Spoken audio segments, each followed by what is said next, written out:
حال ہی میں ترکی پہنچنے والے افغان پناہ گزینوں کا کہنا ہے کہ وہ اس خوف سے اپنے ملک سے فرار ہوئے ہیں کہ طالبان کے قبضے کے بعد ان کی زندگیوں کو خطرہ لاحق ہو سکتا ہے۔ شکیبہ اختتام ہفتہ مشرقی ترکی کے شہر وان پہنچنے والے ان لوگوں میں شامل ہیں جو طالبان کے کابل پر قبضے کے بعد یہاں آئے ہیں۔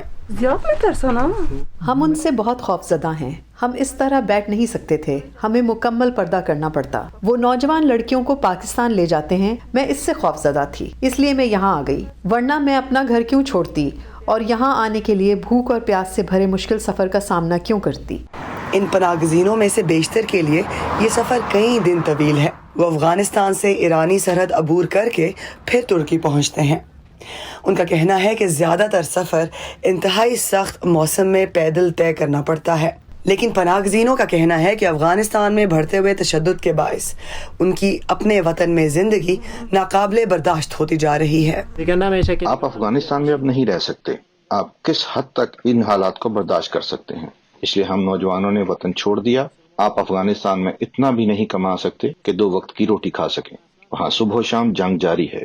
پناہ گزینوں کی آمد کو روکنے کے لیے ترکی ایران کے ساتھ اپنی 295 کلومیٹر طویل سرحد پر لوہے اور سیمنٹ کی دیوار بنانے کے ساتھ ساتھ علاقے میں اپنی فوج کو بڑھا رہا ہے۔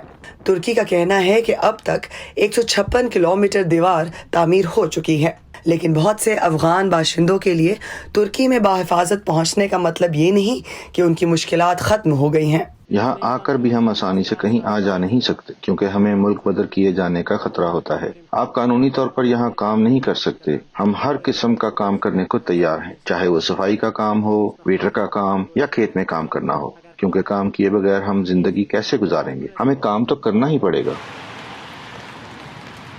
ترکی کے حکام کا کہنا ہے کہ ان کے ملک میں 120,000 افغان مہاجرین کے علاوہ 3 لاکھ کے قریب افغان تارکین وطن غیر قانونی ہیں۔ عارف اسلان کے ساتھ Iram Abbasi, voice of America.